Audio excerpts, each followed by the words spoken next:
예, 5월 1일부터 저희들이 잠언서 말씀을 묵상하고 이제 6월 셋째 주, 넷째 주까지 이제 오게 되었습니다.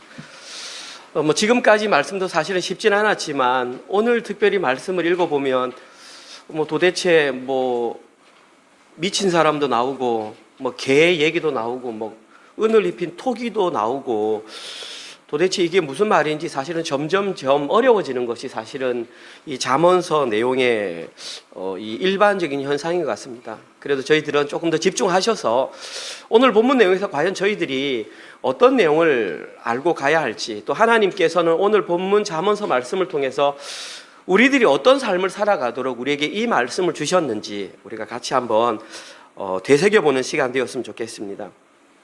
저희들은 주일만 되면 이렇게 이제 오늘처럼 이 예배당에 나와서 이렇게 예배를 우리가 참석을 하고 하나님께 예배를 드립니다. 그런데 이 예배를 드리는 데에는 여러 가지 구성 요소들이 있습니다. 좀 전에 우리가 했듯이 찬양도 있었고 기도도 있었고 지금 제가 하고 있는 설교도 있고 또 설교 마치면 헌금 시간도 있고 또 광고 축도 또 그 이후에 성도의 교제 시간까지도 다 예배에 이렇게 포함되는 순서입니다. 근데 여러분들이 한 가지 아셔야 될 것은 이렇게 예배 순서는 일정한 것이 아닙니다. 그러니까 나면서부터 우리 학생들, 청년들 같은 경우에는 나면서부터 이런 장로교회에 있었던 친구들은 원래 예배는 이런 거구나 라고 생각할 수 있는데 각 교파마다 예배에서 강조하는 요점이 다릅니다. 예를 들면 지금 저희들이 속해 있는 교단은 대양주 한인 예수교 장로회 총회입니다. 결론적으로 저희들은 장로회입니다. 장로회 중에서도 개혁주의 전통을 가지고 예배를 드리는 장로교회가 저희 교단입니다. 개혁주의 전통이라고 하는 것은 구캐톨릭 그들의 어떤 잘못된 종교관에 대해서 반대하는 생각들을 가지고 루터라든지 켈빈 등의 종교개혁자들이 이렇게 바른 길로 가겠다고 해서 시작된 것이 개혁주의입니다. 특별히 저희 교단 같은 경우에는 그런 개혁주의 중에서 존 켈빈의 사상들을 조금 많이 따라가는 교단이 바로 이 개혁주의 교단입니다. 이 개혁주의 교단에서 가장 강조하는 것 한 가지를 꼽으라 그러면 그것은 바로 말씀 선포입니다. 왜 켈빈이 이 말씀 선포의 핵심을 뒀냐 하면 그 전에 캐톨릭에서 가장 강조했던 부분이 예전, 그러니까 어떤 예식 이런 데 굉장히 많이 강조를 했기 때문에 그것으로 인해 어떤 불합리함이 많이 드러났기 때문에 개혁주의자들은 주로 그 모든 예전들은 멀리하고 말씀에 포커싱을 많이 한 전통이 오늘까지 이르렀습니다. 그렇다고 해서 예배에 말씀만 있어서는 안 됩니다.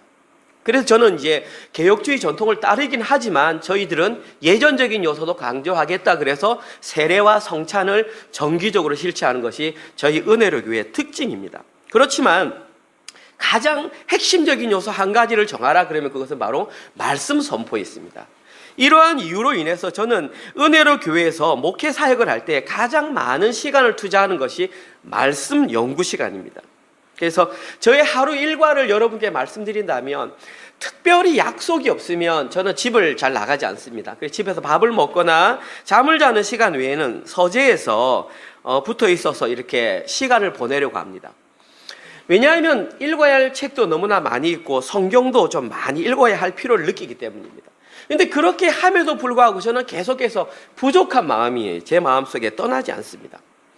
읽어도 연구를 해도 여전히 부족한 제가 과연 올바로 말씀을 이해하고 분석해서 가르치고 있는가에 대한 그런 생각들을 굉장히 많이 합니다. 이 시점에서 여러분께 한번 제가 여쭤보고 싶습니다. 여러분들은 저를 포함해서 어떤 목사든지 목사가 이 강단에서 설교를 할 때에 그 말씀이 하나님의 말씀인지 혹은 하나님의 말씀이 아닌지를 어떻게 구분을 하십니까? 혹시 여러분들 가운데는 선포되는 설교 가운데에 그 세련되고 고급스러운 단어를 적절히 사용하여서 설교를 듣는 사람으로 하여금 나는 좀 지적으로 교양이 있는 사람이야 라는 것을 느끼게 해주는 그런 설교자가 좋은 설교자라고 생각하십니까? 아니면 조금 지루한 것을 예방하기 위해서 적절한 농담과 우스갯소리를 섞어가면서 여러분들을 웃겨주는 설교가 좋은 설교라고 생각을 하십니까? 여러분들은 그 올바른 설교와 올바르지 못한 설교의 기준이 무엇이라고 생각하십니까? 이도 저도 아니면 목사가 열심히 일주일 동안 준비를 했었으니까 아마 그 설교는 무조건 옳은 설교일 거야 라고 생각을 하면서 모두 다 그냥 옳다고 받아들이는 입장에 계십니까? 지금 제가 방금 말씀드린 것처럼 성도들이 목사가 했던 설교를 다 좋은 거야, 아멘하고 받아야지 하는 자세는 참 좋은 자세라고 생각합니다. 그러나 만약에 설교자가 하는 그 설교 내용이 성경에서 말하고자 하는 의도, 다시 말해서 하나님의 뜻과 일치하지 않는다면 여러분은 어떻게 하시겠습니까? 지금 제가 드리는 이 부분은 교회의 본질에서 아주 중요한 내용입니다. 특별히 개혁주의 전통을 가진 교회에서는 말씀이 가장 중요하다고 말씀드렸기 때문에 그 말씀을 하나님의 뜻대로 제대로 전달하는 것은 진짜 중요한, 교회가 존재하느냐 존재하지 않느냐의 본질과 밀접하게 관련된 아주 중요한 내용들입니다. 그런데 제가 생각을 해보았습니다. 대부분의 성도들은 별다른 고민 없이 그냥 설교가 선포되면 그 말씀은 좋은 걸 거야 라고 무분별하게 들어붙었던 것이 사실이라고 생각합니다. 저는 이 시점에 이제 다음 달이 시작되면 저희 은혜로 교회가 개척된 지 이제 만 6개월이 되는 시점입니다. 이 시점을 맞이해서 제가 다시 한 번 더 왜 하나님께서는 이 지역에, 그리고 이 코로나 이 시기에 은혜로 교회를 개척하게 하셨는지 다시 한 번 더 생각을 해보았습니다. 그리고 저는 이 생각을 하면서 하나님께서는 여기에 대한 분명한 의도, 하나님의 의중이 있었다라고 생각을 합니다. 그리고 제가 생각하는 그 하나님의 의도는, 이건 제 개인적인 소견입니다. 올바른 말씀 해석으로 이 성경에서 기록된 내용을 제대로 성도들에게 한번 좀 이렇게 전해주는 그런 마음이 있었으면 좋겠다라는 생각을 제가 한번 해보았습니다. 그래서 이러한 이유로 제가 은혜로 교회를 설립할 때의 핵심 가치로 4가지를 여러분들에게 제시를 했던 것입니다. 한 번 더 점검하고 넘어가겠습니다. 제가 말씀드렸던 첫 번째 핵심 가치는 저희 은혜로 교회 주인은 오직 예수 그리스도 한 분임을 인정하는 것이 저희 은혜로 교회의 첫 번째 핵심 가치입니다. 예수님만이 우리 교회 주인이다. 제가 이 핵심 가치를 첫 번째로 정했던 이유는 지금까지 우리가 살아왔던, 우리가 경험했던 교회들 중에는 교회의 주인이 예수님이 아니라 사람인 경우가 너무나 많은 것을 제가 실제로 보고 경험했기 때문입니다. 그런데 여러분, 교회의 주인이 예수 그리스도가 아니고 사람이 그 교회의 주인이라면 제가 단언하는데 그곳은 교회가 아닙니다. 그것은 교회가 아니라 하나의 친목단체입니다. 그런 교회가 하는 역할이나 일은 지금 여기에 존재하는 시드니 한인회가 하는 역할과 그 교회가 하는 역할은 크게 다르지 않습니다. 그런 교회가 아무리 크고 화려한 건물을 가지고 있다 할지라도, 그런 교회에 아무리 많은 사람이 몰려온다 할지라도 그 교회는 하나님께서 원하시는 교회가 아니라는 사실입니다. 이것과 반대로 적용한다면, 비록 한 큰 교회에 이런 창고와 같은 구석진 곳에서 장소를 빌려서 예배를 드린다 할지라도, 그 장소에 아무리 적은 사람이 모여서 예배를 드린다 할지라도 예수 그리스도가 그 교회의 주인이 되신다면 그 교회는 진짜 하나님이 원하시는 교회가 된다는 사실입니다. 그래서 첫 번째 핵심 가치미 교회의 주인은 예수 그리스도라는 것을 잊어서는 안 된다는 사실입니다. 두 번째 핵심 가치는 은혜로 교회에서는 오직 십자가 복음과 하나님 나라와 영생에 관한 설교만을 선포하겠다라고 말씀드렸습니다. 제가 이렇게 표현하는 데에는 조금 과한 느낌도 있습니다. 어쩌면 민감한 분들이 들으면 오해를 살 수 있을 것이라는 것도 저는 너무나 잘 알고 있습니다. 그러함에도 불구하고 제가 이러한 내용을 두 번째 핵심 가치로 정했던 이유는 마찬가지입니다. 이 땅에 존재하는 교회들 가운데에 설교 시간을 통해서 성경의 핵심 내용인 하나님 나라와 십자가 복음과 영생을 말하는 것이 아니라 그 설교 시간을 빙자하여 사람들이 듣기에 좋은 설교를 하는 교회를 너무나 많이 보아왔기 때문입니다. 그래서 저는 은혜로 교회가 존재하는 동안, 제가 이 강단에서 설교하는 동안에는 여기서 선포되는 내용은 십자가 복음, 하나님 나라와 영생에 관한 내용을 설교하겠다라고 여러분께 말씀을 드렸습니다. 제가 정했던 세 번째 핵심 가치는 은혜로 교회에 속한 모든 성도님들은 여러분들입니다. 진리 안에서 자유를 경험하는 분들이 되셨으면 좋겠다. 그것을 목표로 했습니다. 이렇게 세 번째 가치로 이것을 정했던 이유는 마찬가지입니다. 제가 40년 이상을 교회를 다니면서 성도님들을 많이 봤는데 진짜 기뻐서 아니면 행복해서 아니면 진리 안에 자유를 누리면서 신앙생활 하는 분보다는 어떤 부분에서는 억지로, 어떤 분은 의무감에서, 어떤 분은 책임감으로 봉사하는 모습을 너무나 많이 보아왔기 때문입니다. 그러나 진짜 십자가 복음의 진리를 알고 깨달은 사람은 진리 안에서 자유를 누림으로 기쁘고 교회 나오는 것이 행복할 수 있다는 것입니다. 그래서 저는 여러분들이 그런 기쁨과 행복 가운데에 자유를 누리면서 신앙생활을 했으면 좋겠다. 세 번째 핵심 가치를 잡았습니다. 그리고 마지막 네 번째 핵심 가치는 우리의 자녀들에게도 저희들이 경험했던 진리 안에서 자유를 누리는 그 신앙을 올바로 계승해주는 교회가 되자. 저는 그렇게 정했습니다. 제가 설교 시간에도 여러 번 말씀드렸지만 이것은 제 개인의 신앙 고백이기도 합니다. 저는 거의 평생을 걸쳐서 교회에서 나고 자랐습니다. 그런데 이런 저 자신조차도 자녀들에게 올바른 신앙을 계승해 주었는가라고 저 스스로에게 질문했을 때 저는 예스라고 대답을 할 수가 없었습니다. 저는 젊은 시절에 교회에서 다양한 직분을 맡아서 정말 열심히 봉사를 했습니다. 그리고 제가 이렇게 봉사를 하면 그것이 올바른 신앙생활로 여겨져서 자녀들이 그대로 보고 본받을 줄 알았습니다. 그런데 시간이 아무리 흘러가도 그런 방법으로는 우리 자녀들의 신앙이, 저의 두 아들의 신앙이 자라지 않는 걸 깨닫게 되었습니다. 여기서 제가 한 가지 착각했던 사실이 뭐냐 하면 자녀들은 봉사나 이런 어떤 헌신, 외형적인 그런 것이 아니라 우리가 살아가는 6일 동안의 실제 삶을 통해서 부모님들이 예수님의 제자로 살아가려고 몸부림치는 그 모습을 보고서야 자연스럽게 따라간다는 것을 깨닫게 되었습니다. 부모가 먼저 자기 인생의 주도권을 하나님께 온전히 내어 맡기는 그 모습을 볼 때에 우리의 자녀들이 그것을 보고 배운다는 것을 저는 뒤늦게 깨달았던 것입니다. 여러분, 자녀들에게 올바른 신앙을 물려주고 싶습니까? 그 유일한 방법은 부모가 먼저 하나님을 절대적으로 의존하는 존재가 되는 방법 외에는 없습니다. 그래야만 자녀들도 그 모습을 보고 부모처럼 그런 신앙을 가질 수 있습니다. 그래서 이 땅을 살아가는 사람들 가운데 진짜 올바른 신앙생활하는 사람들이 굉장히 적은 이유가 바로 여기에 있습니다. 여러분, 6일 동안 자기 마음대로 살다가 일주일에 교회 한번 나와가지고 아주 분주하게 열심히 일을 하면서 헌신하는 것은 할 수 있습니다. 왜냐하면 직장에 가서도 6일 동안 돈을 받으면서 그렇게 열심히 일을 하기 때문에 누군가에게 자신을 드러내 보이거나 누군가에게 인정을 받기 위해서 주일날 열심히 헌신하는 것은 할 수 있습니다.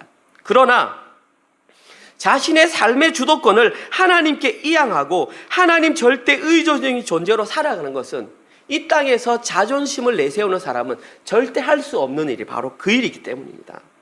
그래서 생각보다 이 땅 가운데에 진짜 신앙인은 적습니다. 종교인은 넘쳐나는데 진짜 하나님을 따라가는 신앙인이 적다라는 것입니다. 그래서 저는 이 네 번째 핵심 가치를 우리 자녀들에게 물려주기 위해서는 부모들이 먼저 그래 살아야 된다 이렇게 말을 했던 것입니다. 제가 이렇게 정했던 네 가지 핵심 가치의 가장 중심이 되는 내용은 바로 하나님 말씀입니다. 그래서 저는 은혜를 위해서 올바른 말씀이 선포되는 것에 저의 모든 에너지, 모든 신경, 모든 관심을 다 쏟게 되어 있던 것입니다. 그런데 여기서 여러분들이 한 가지 오해하시면 안 되는 게 있습니다. 아, 그럼 무조건 성경을 많이 읽으면 되겠네. 물론 그것도 좋습니다. 안 읽는 것보다는 좋지만 그렇게 읽는다고 해서 해답이 되는 것이 아닙니다. 왜냐하면 성경을 표면적으로만 읽었을 때에는 나름대로 해석을 해서 하나님 아버지의 의도를 제대로 파악하지 못할 수 있기 때문입니다. 성경은 분명한 의도가 있습니다. 요한복음 20장 31절에 이렇게 말씀하셨습니다. 오직 이것을 기록함은, 단편적으로는 요한복음입니다. 오직 이것을 기록함은 너희로 예수께서 하나님의 아들 그리스도이심을 믿게 하려 함이요 또 너희로 믿고 그 이름을 힘입어 생명을 얻게 하려 함이니라. 사도 요한이 적은 내용이고요. 그러니까 좁은 의미로 봤을 때는 요한복음을 기록한 이유입니다. 내가 요한복음을 왜 기록했냐 하면 예수 그리스도가 누군지 알고 그분을 믿고 너희들에게 생명을 전해주기 위함이야 라고 했던 거지만, 넓은 의미로 봤을 때는 이것은 신구약 전체를 저희들에게 허락해 주셨던 하나님의 목적, 이유라고 말할 수 있는 것입니다. 따라서 저희들은 성경을 통해서 하셔야 될 게 뭐냐 하면 예수 그리스도가 누구인지를 발견하시고 그분을 믿고 그분을 통해서 생명, 구원을 얻는 것이 우리가 성경을 읽는 목적이어야 되는 것입니다. 오늘 방금 저희들이 읽었던 잠언서도 마찬가지입니다. 잠언서가 성경이 아니고 빠져 있다면 제가 달리 말할 수 있지만, 방금 저희들이 읽었는데 여러분 보셨지 않습니까? 지나가는 사람을 시비 거는 사람은 지나가는 개를 붙잡는 것이다. 아니면은 어떤 사람이 하는 말은 토기에다가 아주 값비싼 은을 입히는 것이다. 잠언서에 기록된 내용인지 도대체 이게 무엇을 우리에게 말하고 싶은 건가 볼까요? 이것 또한 마찬가지로 저희들에게 예수 그리스도가 누구이며 그분을 통해서 생명을 얻는 내용이 여기에 기록되어 있다는 것을 우리는 발견하셔야 하는 것입니다. 자, 이제 오늘 본문으로 한번 들어가 보겠습니다. 오늘 본문 내용은 오늘 본문만 봐서는 무슨 뜻인지 모릅니다. 이것이 잠언서 26장으로 연결되어 있기 때문에 어제 본문 내용이었던 잠언서 26장 1절에서 16절 내용을 이해하셔야만 오늘 본문 내용을 이해할 수 있습니다. 그래서 제가 어제 본문을 간략하게 여러분에게 요약해서 한번 설명드리겠습니다. 어제 아침 묵상에서 말씀드렸지만 어제 묵상에서 가장 많이 등장하는 단어가 두 개가 있다고 했습니다. 뭐였습니까? 미련한 자 11번 등장한다고 그랬고요. 게으른 자가 4번 등장한다고 그랬습니다. 전체 절수가 16절인데 그 중에 미련한 자가 11번, 게으른 자가 4번이면 도합 15번. 한 절 빼놓고는 다 미련한 자 혹은 게으른 자가 기록되어 있었다라는 말입니다.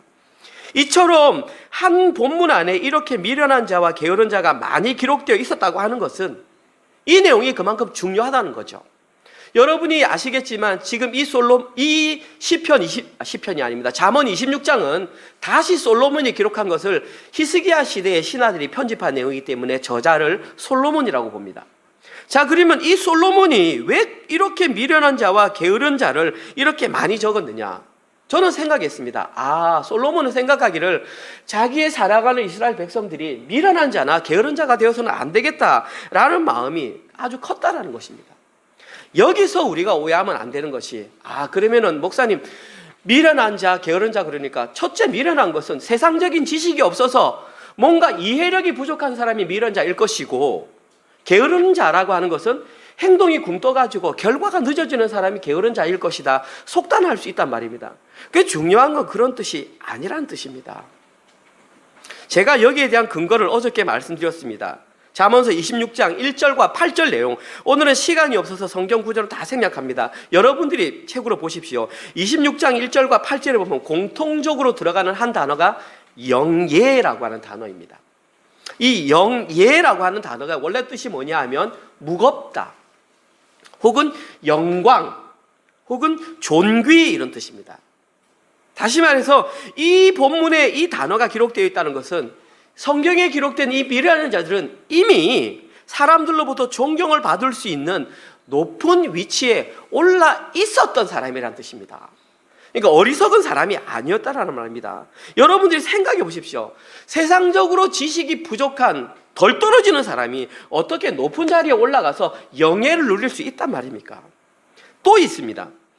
똑같은 장 4절과 5절에 보면 어리석은 자들을 따라서 대답하는 문제가 기록되어 있습니다.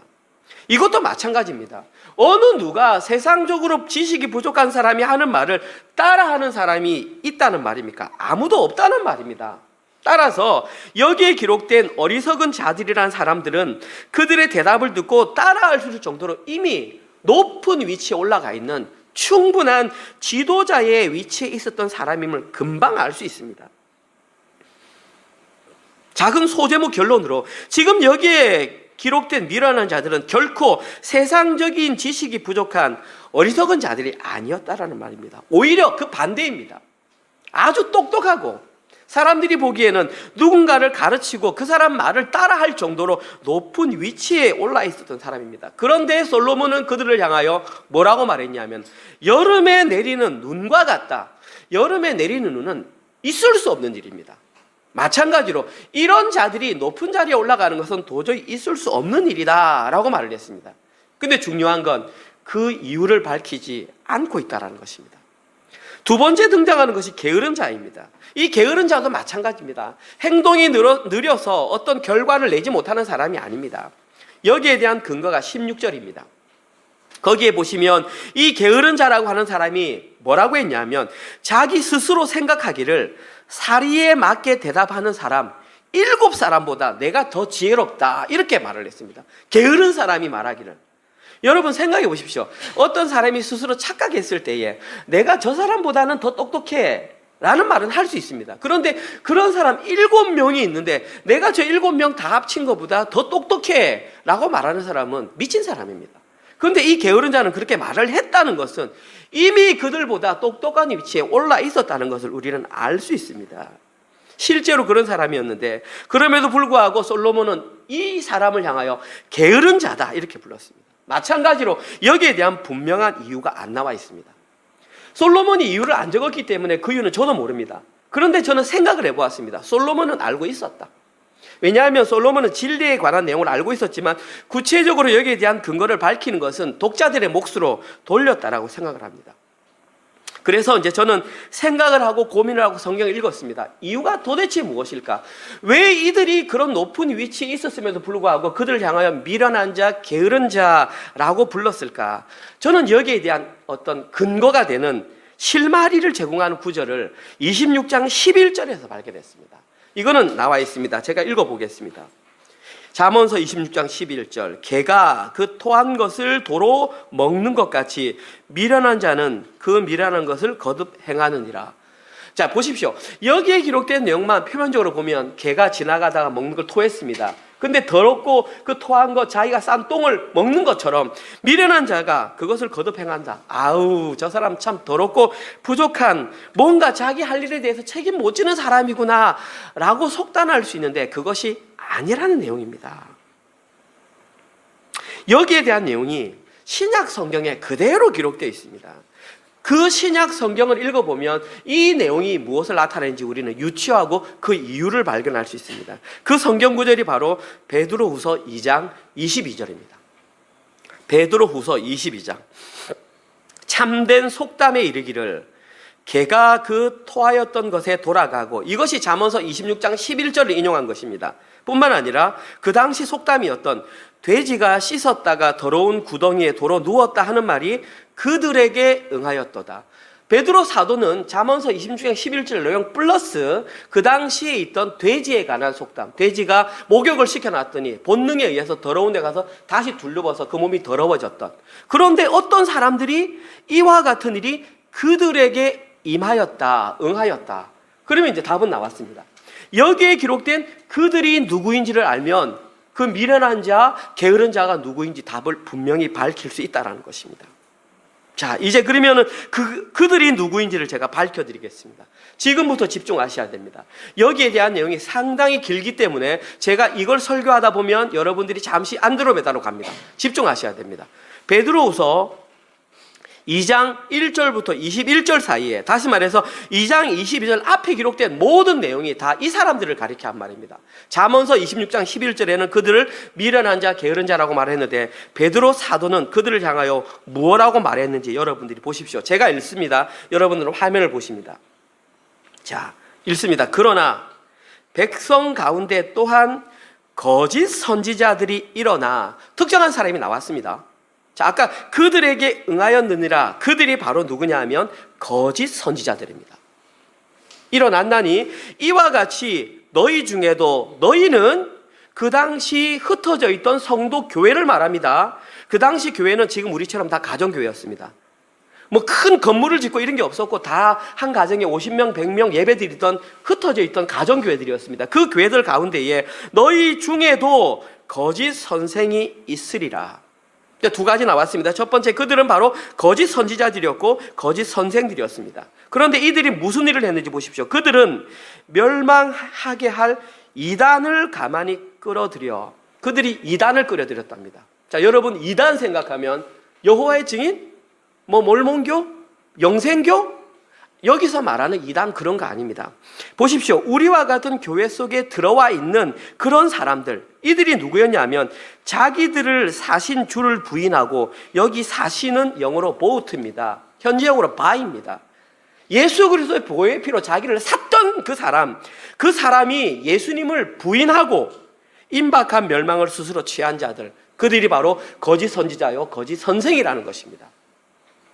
베드로의 말입니다. 계속 읽어봅니다. 여럿이 그들의 호색하는 것을 따르리니 이로 말미암아 진리의 도가 비방을 받을 것이요. 이제 그들 때문에 진짜 예수님에서 말씀하시는 십자가의 도, 진리가 비방을 받게 됩니다. 그렇게 하는 이유가 뭐냐면 그들이 탐심으로써 지어낸 말을 가지고 나왔습니다. 높은 위치에 있으면서 진리의 말이 아니라 욕심으로 가득 찬 것을 설교 시간에 지어낸 말을 가지고 너희로 이득을 삼으니 그들의 심판은 옛적부터 지체하지 아니하며 그들의 멸망은 잠들지 아니하였느니라.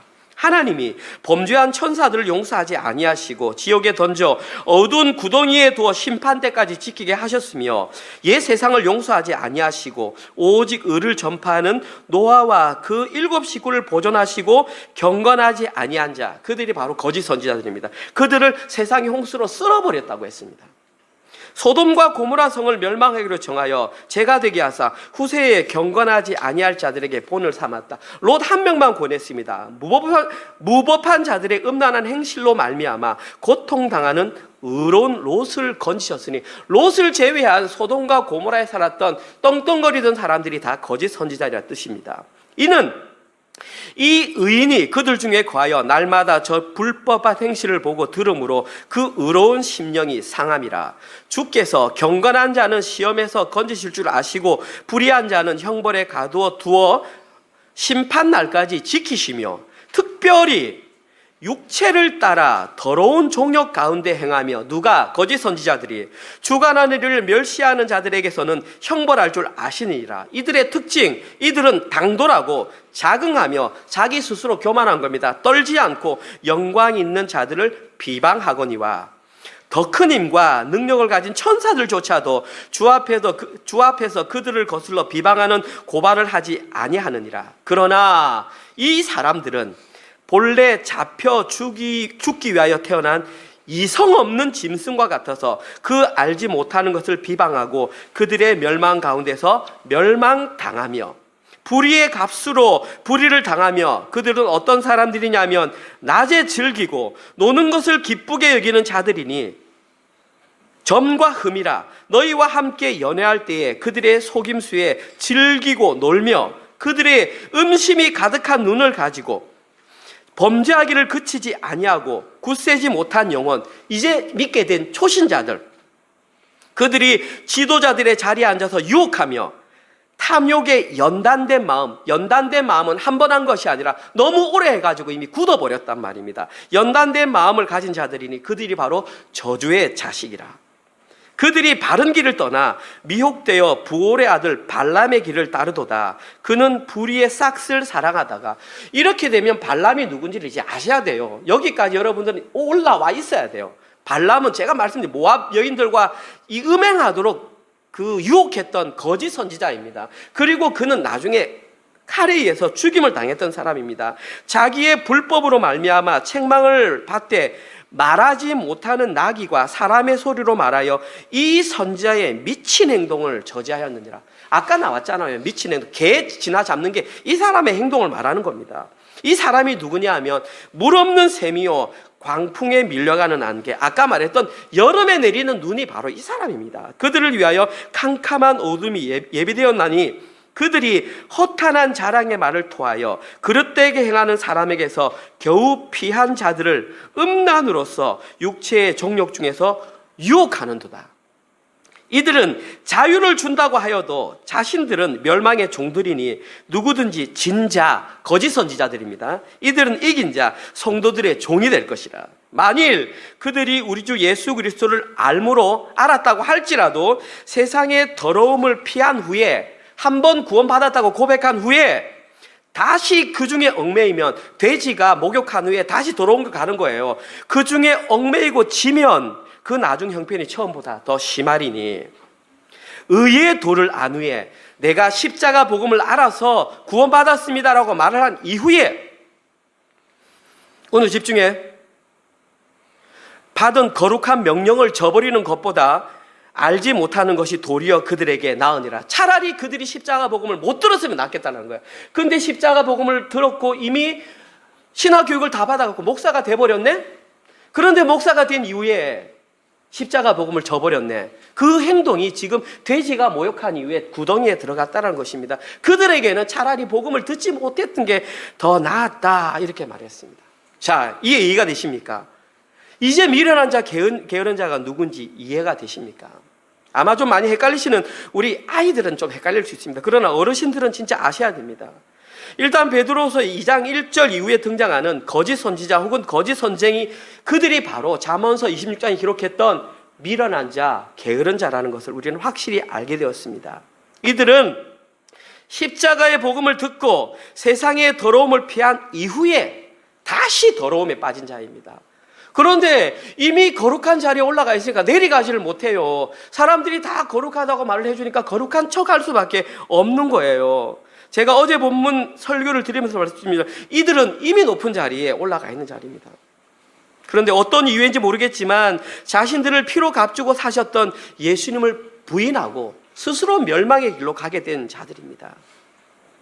제가 이제 다시 설명 안 드리겠습니다. 베드로후서 2장 1절 이후에 거짓 선지자들의 다양한 모습, 노아와 7 식구를 제외한 모든 인류들, 롯을 제외한 소돔과 고모라의 그 백성들, 이들이 바로 이성 없는 짐승들이며 불의의 값으로 불의를 당하며 낮에 즐기는 자들이며 음심이 가득한 눈으로 범죄하기를 그치지 않는 자들이며 탐욕에 연단된 자들이며 저주의 자식들이며 이들이 바로 발람이 했던 선지자의 미친 행동을 했던 그 자들이라는 것입니다. 바로 이와 같은 자들이 게으른 자들, 미련한 자들이라고 말했습니다. 이 시대로 말하면 거짓 목사들을 말합니다. 그리고 여기에 등장하는 자들은 베드로후서에 등장하는 그 거짓 선지자들처럼 똑같은 길을 걸어가게 될 것입니다. 그러니까 여러분들이 집중을 해야 된다는 거죠. 아무 설교나 들어서 아무렇게나 따라가면 결국은 같은 길로 간다는 것입니다. 이렇게 한 이후에 오늘 본문으로 들어갑니다. 이제 오늘 본문 들어갑니다. 큰일 났죠. 이제 지금이 45분인데 이제 오늘 본문 들어가면 언제 마칠지 뭐. 그래서 오늘은 읽는 거 다 생략합니다. 오늘 보면 짧게 제가 간략하게 말씀드리겠습니다. 평소대로 마치겠습니다. 오늘 저희들이 읽었던 내용은 잠언서에 등장하는 이러한 게으른 자들, 그것이 당시 사람들에게 이루어졌던 모습을 기록했습니다. 베드로 사도는 이들이 바로 거짓 선지자요, 거짓 선생이라고 말을 했습니다. 이들도 처음에는 복음을 받아들였고 예수님의 제자라고 살겠다고 결단을 했지만 사탄의 미혹에 넘어가서 자기들이 가졌던 첫 번째 신앙을 버린 상태에서 여전히 높은 자리에서 그 역할을 감당하고 있으니까 오늘 본문에 기록된 그러한 말들과 행동들을 과감하게 해냈던 것입니다. 그러면서 설교 시간을 통하여 하나님의 뜻보다는 자기의 뜻, 자기의 생각, 자기의 마음을 관철시키는 설교를 했던 자들이 바로 이런 자들입니다. 심각한 문제는 베드로 사도와 사도 바울을 제외하고 일반적인 사람들이 이걸 분간하지 못했다는 것이 진짜 중요한 문제입니다. 제가 오늘 보면 서두에서도 말씀드렸듯이 목회자의 설교에 대해서 아멘으로 받는 것은 너무나 좋은 자세입니다. 그러나 옳지 못한 설교에 대해서 아멘이라고 여러분들이 분별 없이 동의를 했을 때는 그 아멘 하는 순간 그 설교에 여러분들도 동참한 사람들이기 때문에 책임을 져야 한다는 사실입니다. 반드시 명심하십시오. 분별해서 들어서 거기에 대해서 아멘을 하시고 그것이 옳지 못했을 때는 그것에 대한 거절을 분명히 하실 수 있어야 하는 것입니다. 따라서 여러분들은 저를 포함해서 어떤 목사가 설교를 하더라도 명확한 분별력을 가지고 성령의 은혜로 분별하시면서 그것을 들으셔야 합니다. 그리고 오늘 본문에 오늘 본문에 기록된 것 같은 설교를 들었을 때에는 반드시 거부할 수 있는 그런 행동들이 여러분에게서 나와야 하는 것입니다. 자, 오늘 본문 내용은 네 가지의 설교가 기록되어 있습니다. 다시 말해서 거짓 선지자들이, 거짓 목사들이 설교하는 네 가지 형태가 오늘 본문에 기록되어 있습니다. 첫 번째 유형, 그들은 생명의 말씀을 가지고 농담처럼 설교하는 사람들입니다. 그들은 생명의 말씀을 가지고 농담처럼 설교하는 자들입니다. 오늘 보면 17절, 18절, 19절이 여기에 해당됩니다. 특별히 오늘 본문 19절 말씀을 보시면 이들은 성도들에게 속이는 말과 상대방을 비난하는 내용을 설교의 재료로 사용하고 나서 상대방이 거기에 대해서 불만을 제기하면 이렇게 말합니다. 농담이었어 라고 말을 합니다. 오늘 본문에 내가 희롱하였노라, 이 원어가 농담이야 이 말입니다. 19절에 나와 있습니다. 내가 희롱하였노라 그렇게 말을 했습니다. 그것이 농담이었어. 뭐 그걸 가지고 그렇게 심각하게 반응을 해. 다시 말해서 이들은 설교 시간을 통하여 설교 본문과는 전혀 상관이 없는 일상적인 내용과 농담으로 시간을 때우는 설교자들이 바로 이들입니다. 이들에게서는 십자가 복음은 예전에 알았던 어떤 신학교 때 배웠던 하나의 지식으로 남아있지 그들의 삶과는 전혀 관계가 없이 설교하는 자들이 바로 이런 자들입니다. 다음으로 오늘 본문에 등장하는 두 번째 거짓 선지자의 유형은 생명의 말씀을 가지고 이간질하는 설교자들입니다. 오늘 본문 20절, 21절, 22절에 기록되어 있습니다. 특별히 오늘 본문 22절에 보시면 이들은 다른 사람들의 말하는 것을 좋아한다고 했습니다. 다른 사람들의 말을 설교 시간 하는 걸 좋아하는데 그것이 다른 사람의 상황과 환경을 별식처럼 여긴다 했습니다. 별식. 여러분 군대 갔다 오신 분들 특식 아지 않습니까? 일반적으로 먹는 음식 말고 싸제 음식, 먹으면 입에서 살살 녹는 그런 음식처럼 다른 사람들의 상황과 환경을 올린다는 것입니다. 다시 말해서 목회자로서 가서 상담을 했습니다. 목사님, 제가 이런 약점이 있고 이러한 과거가 있었습니다 라고 하면 그것을 은연중에 그 사람의 약점이나 아픈 과거들을 설교 시간에 드러내어서 별식처럼 사용하여서 사람들에게 호감을 갖도록 하는, 이간질시키는 그런 설교자가 바로 이들입니다. 이 거짓 선지자들은 복음의 본질보다는 다른 사람들의 약점을 가지고 그것을 설교 시간에 언급하여 성도와 성도를 이간질하는 목회자가 바로 이런 자들입니다. 다음으로 오늘 본문에 등장하는 거짓 선지자들의 세 번째 유형은 생명의 말씀을 가지고 속이는 설교자들입니다. 24절에서 26절에 기록되어 있습니다. 특별히 23절 말씀을 보시면 이들의 특징은 온유한 입술에 악한 마음을 품은 마치 낮은 은을 입힌 토기와 같다 그랬습니다. 토기는 별로 중요한 도구가 아닙니다. 던지면 깨지는 거기 때문에 그 내용도 별로 좋은 게 아닙니다. 그런데 그것을 그런데 은을 입혔는데 그 은이 아주 질이 낮은 은이야. 순은이 아니라 재련이 잘 안 된, 겉으로 볼 때는 은 같은데 실제로 보면 쓸모없는 은. 그러니까 내용도 쓸모없고 겉으로 입힌 것도 쓸모없는 그런 설교. 마치 그 설교 내용만 듣고 있으면 엄청나게 중요한 내용을 얘기하는 것 같은데 실제로는 의미도 없고 내용도 없는, 사람들을 속이는, 이들이 하는 설교의 내용에는 예수 그리스도, 십자가 복음, 영생, 하나님 나라에 관한 핵심 내용은 빠져 있고 어떻게 하면 사람들이 이 땅에서 잘 살 수 있는지 미혹하고 현혹할 수 있는 그런 약간 복음을 포장하지만 결국 그 내용 속에는 진리가 없는 그런 설교입니다. 그런데 순간적으로 은처럼 보이는 수려한 말을 하기 때문에 많은 사람들이 여기에 미혹된다는 것입니다.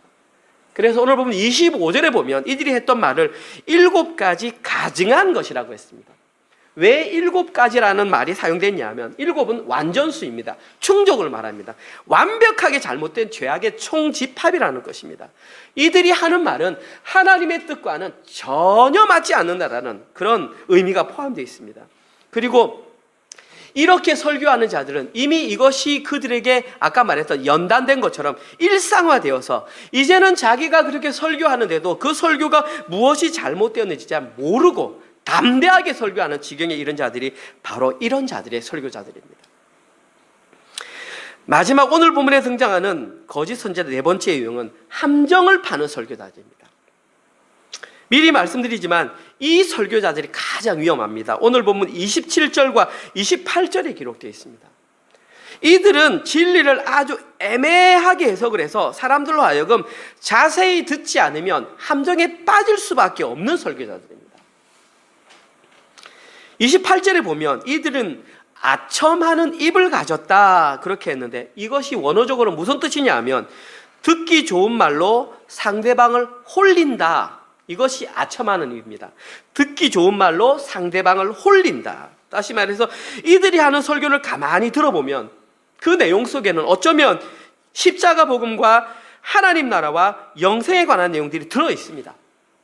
지금 이 자리에 서서 여러분 십자가 복음, 여러분 영생, 하나님 나라를 말하니까 설교 들었을 때 저 목사님은 십자가 복음과 하나님 나라 영생을 말하니까 진짜 목사님이구나 라고 생각을 할 수 있는 함정입니다.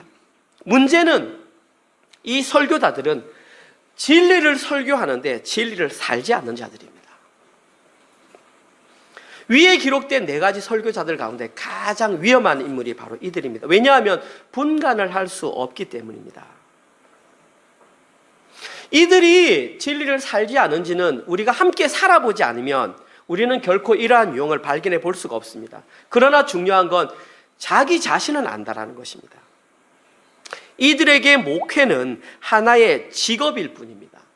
이들은 그 규모가 크면 클수록 그들에게는 좋은 직장을 갖게 된 것이고 이미 목사라는 위치에 있기 때문에 사람들의 존경까지 받을 수 있는 너무나 화려한 직업에 화려한 것을 누릴 수 있는 사람들이 바로 이들입니다. 이들은 자신의 생계에는 관심이 있지만 성도의 영혼 구원이나 생명에는 관심이 없는 자들입니다. 성도들이 가장 경계해야 될 유형의 목사가 바로 이런 자들입니다. 여러분 명심하십시오. 누구나 다 이런 위치에 갈 수가 있습니다. 저라고 여기서 예외가 되는 것이 아닙니다. 제가 한순간 사탄에게 미혹되면 저도 그런 자가 될 수 있습니다. 여러분들이 기도해 주셔야 하는 것입니다. 저희 은혜로 교회 성도님들은 어떤 설교를 들으시든지 설교를 들으실 때마다 참 선지자와 거짓 선지자를 이제는 분별하실 수 있어야 합니다.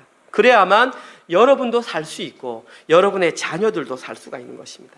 그냥 대충 많은 사람들이 가니까, 많은 사람들이 그곳에 참석했으니까 무분별하게 그들의 설교를 듣다가 그들이 가는 길로 함께 갔을 때는 정말 큰 코를 다칠 수 있습니다. 그들은 말씀을 제대로 전하지 못한 그 거짓 선지자들과 함께 그들이 가는 멸망의 길을 걸어갈 수밖에 없습니다. 여러분 반드시 기억하셔야 합니다. 여러분에게 잘못된 설교를 한 그 사람은 그 사람이 행한 행위대로 심판을 받을 것입니다. 그러나 그 설교를 듣고 따라간 여러분에게는 거기에 대한 책임이 있음을 반드시 명심하시기 바랍니다. 오늘 본문 말씀을 마무리하면서 여러분에게 처음 드렸던 질문을 다시 한 번 더 드려보겠습니다. 여러분들은 참 선지자와 거짓 선지자를 어떻게 구분해내십니까? 성경에는 이렇게 답을 하고 있습니다. 마태복음 7장 15절에서 18절 내용입니다. 거짓 선지자들을 삼가라. 제가 말씀드렸습니다. 양의 옷을 입고 너희에게 나오나 속에는 노략하는 일이라. 그들의 열매로 그들을 알지니 가시나무에서 포도를 또는 엉겅퀴에서 무화과를 따겠느냐. 이와 같이 좋은 나무마다 아름다운 열매를 맺고 좋은 나무가 나쁜 열매를 맺나니 좋은 나무가 나쁜 열매를 맺을 수 없고 못된 나무가 아름다운 열매를 맺을 수 없느니라. 나무는 오직 열매, 삶의 열매로 그것이 진위가 파악되는 것입니다. 오직 좋은 열매는 좋은 나무가, 진짜 좋은 나무가 될 수 있습니다. 여러분, 진짜 선지자는 진리를 선포하는 사람이 아니라 진리를 살아내는 사람입니다. 여러분, 진짜 성도는 진리를 말하는 사람이 아니라 진리를 살아내는 그 사람이 진짜 성도입니다. 이것은 거짓 선지자나 거짓 성도나 구별할 수가 없습니다.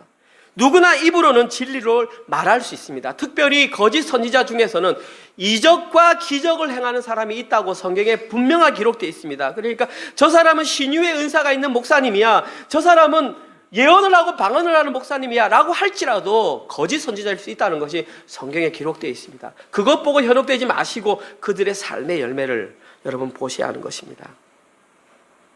진짜 선지자는 자기가 말한 것을 자신의 삶으로 살아내는 사람입니다. 그리고 또 한 가지, 진짜 선지자에게 나타나는 이 표현은, 진짜 선지자는 자신의 삶을 통해서 자기를 부인하고 자기 십자가를 지는 걸어가는 것입니다. 그것이 바로 그들에게 닥친 고난의 삶입니다. 왜냐하면 진짜 선지자는 이 세상에 가는 길과 다른 길로 가기 때문에 그들과 충돌이 있을 수밖에 없습니다. 제가 한 말이 아니라 예수님께서 누가복음 6장 26절에서 분명하게 이렇게 말씀하셨습니다. 모든 사람이 너희를 칭찬하면 화가 있도다. 그들의 조상들이 거짓 선지자들에게 이와 같이 하였느니라. 다시 말해서 거짓 선지자들은 모든 사람에게 칭찬을 받았답니다. 세상과 타협한 자들이기 때문에 그들과 거칠 것이 없었다라는 말입니다. 그러나 참 선지자는 세상과 타협하지 않으므로 그 고난의 길을 걸어갈 수밖에 없습니다. 그것이 바로 십자가 복음, 하나님 나라 영생을 사는 자들의 삶인 것입니다. 명심하십시오. 이것은 저 목회자에게만 해당되는 내용이 아닙니다. 여러분들 성도님에게도 직접적으로 해당되는 내용이 바로 이 내용입니다. 이 땅에서 진짜 하나님의 백성으로 살아가는 성도들은 이 땅에서 하나님의 자녀로 제대로 양육되기 위해서는 그에 합당한 징계의 수단이 동반되는 것을 명심하시기 바랍니다. 그것이 바로 자기를 부인하고 자기 십자가를 지는 길, 좁은 문, 좁은 길을 걸어가는 것입니다. 오히려 이제 여러분들은 그것을 당연히 여기실 수 있는 그런 수준에까지 올라가셔야 됩니다. 당당히 고난이 오면, 징계가 오면 즐기실 수 있는 수준까지 올라가셔야 합니다. 그러한 모습이 진짜 잠언에서 말하는 지혜를 아는 자, 여호와를 경외하는 자, 그의 삶을 통하여 공의와 정의가 실현되는 자, 그 자가 바로 이 자들인 것입니다. 마지막으로 우리 다 함께 골로새서 1장 24절 우리 화면을 보시면서 다 함께 읽고 제가 오늘 설교를 마치겠습니다. 무슨 뜻인지 마음을 다해서 같이 읽겠습니다. 시작. 나는 이제 너희를 위하여 받는 괴로움을 기뻐하고 그리스도의 남은 고난을 그의 몸된 교회를 위하여 내 육체에 채우노라. 사도 바울이 골로새 교회에 고백했던 것입니다. 나는 이제 너희를 위하여 받는 괴로움을 기뻐하고 그리스도의 남은 고난을 그의 몸된 교회를 위하여 내 육체에 채우노라. 이렇게 고백을 했습니다. 이 땅 가운데는 이렇게 살아간 사람들이 참 많이 있습니다. 우리의 믿음의 선조 주기철 목사님이 이렇게 살다 가셨고, 독일의 히틀러의 압제에 반응하며 살았던 본 회퍼 목사님도 이렇게 살다 가셨습니다. 그분이 작사한 내용 선한 능력으로 하는 찬양, 우리 함께 찬양하시도록 하겠습니다. 가사를 생각해 주시기 바랍니다.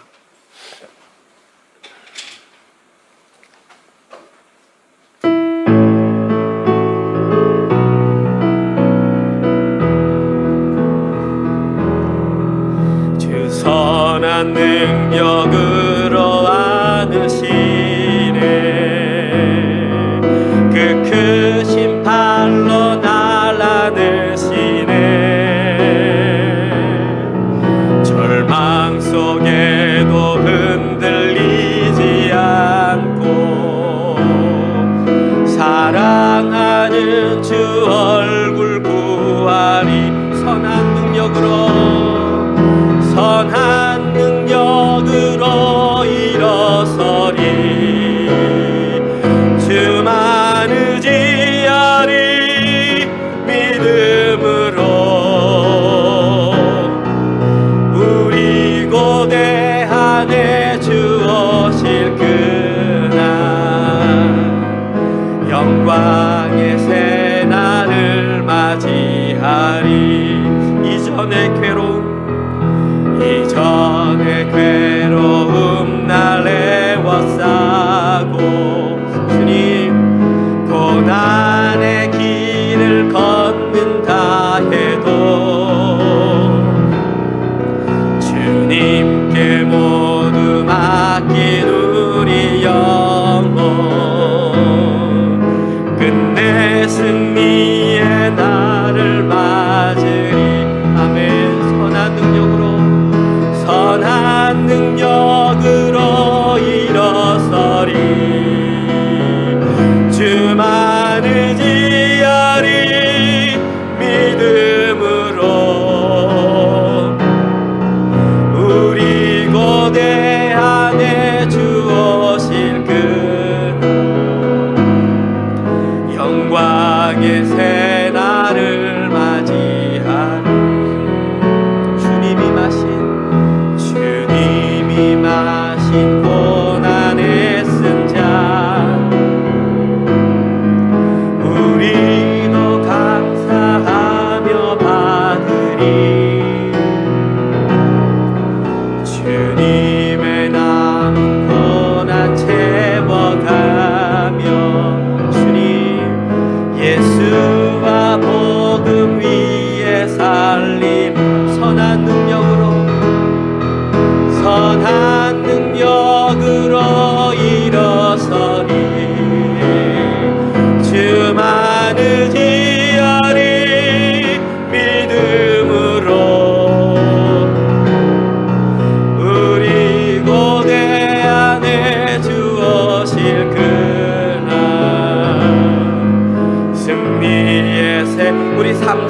가사로 다시 한번 찬양하겠습니다. 주님이 마신 고난의 쓴 잔을, 주님이 마신 고난의 워가 쓴 잔을 우리도 감사하며 받으리. 주님의 남은 고난 채워가며, 주님의 남은 고난 채워가며 예수와 복음 위에 살리라. 예수와 복음 위에 살리.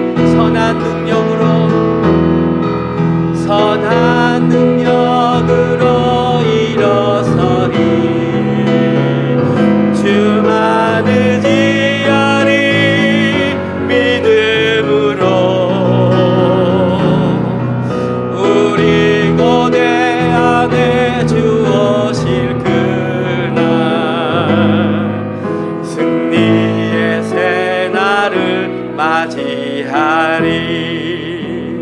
우리 시간 함께 기도했으면 좋겠습니다. 오늘 함께 나누었던 설교의 말씀을 생각하면서 참으로 우리 자신은 어느 편에 속한 자인지를 우리가 함께 묵상하며 우리의 신앙을 돌아보는 시간 되었으면 좋겠습니다. 혹시 나는 말씀을 표면적으로 알지는 않았는지, 혹시 나는 또 그러한 자리에 서 있지는 않았는지, 참된 복음의 진리가 내 속에서 온전히 이루어지고 있는지, 그것을 실제 내 삶으로 살아내고 있는지 우리 한번 생각하시고, 또 오늘 이 찬양했던 것 우리가 함께 기억하면서 우리의 삶을 돌아보면서 우리 함께 기도하도록 하겠습니다. 기도하시겠습니다. 하나님 감사합니다. 오늘 귀한 자문 말씀을 통해서 하나님 아버지 우리에게 생명이 있는 말씀을 하시니 감사합니다. 하나님 우리의 입으로는 하나님 내가 진리를 안다고 하고 십자가 복음과 하나님 나라의 영생을 깨달았다고 생각하지만, 하나님 실제 나의 삶을 통해서 내가 그런 삶을 살아가고 있는지, 주님께서 걸어가신 하나님 아버지 자기를 부인하며 자기 십자가는 내가 걸어갔는지 하나님 나의 삶을 돌아보고 있습니다. 하나님 앞에 하여 주시옵소서. 감사합니다. 아직 온전히 그 중에 하나님 앞에 걸어가지 못하였습니다. 하나님 용서하여 주시옵소서. 하나님 아버지 말씀을 이때 온전히 분별할 수 있도록 허락하여 주셔서 하나님 아버지 담대하게 하나님 아버지 성령을 의지하며 오늘 올바로 들을 수 있도록 인도하여 주시고, 하나님 아버지 내가 어떻게 깨닫고 분별했던 것을 우리의 삶을 통해서 살아낼 수 있는 자들이 되게 하여 주시옵소서. 하나님 오직 그 열매로 그들을 안다고 하나님께서 말씀하셨습니다. 하나님의 실제 삶을 통해서 우리가 알았던 것을 살아낼 수 있는 우리 은혜로 성도를 낼 수 있도록 안도하여 주시옵소서. 특별히 하나님 우리의 성인 성도들, 우리의 자녀들에게 삶을 보이는 자들이 되게 하여 주시옵소서. 하나님 나만 소극적으로 살아가는 것이 아니라 실제의 나의 삶의 주도권을 하나님께 내어드리며 살아갈 수 있는 하나님 우리 성도들 되게 하여 주시옵소서. 그리하여서 우리의 자녀들이 믿음의 길로 온전히 걸어갈 텐데 하나님 걸림돌이 되지 말게 하시고 우리를 통하여 디딤돌이 될 수 있는 하나님 은혜로 성도를 낼 수 있도록 인도하여 주시옵소서. 하나님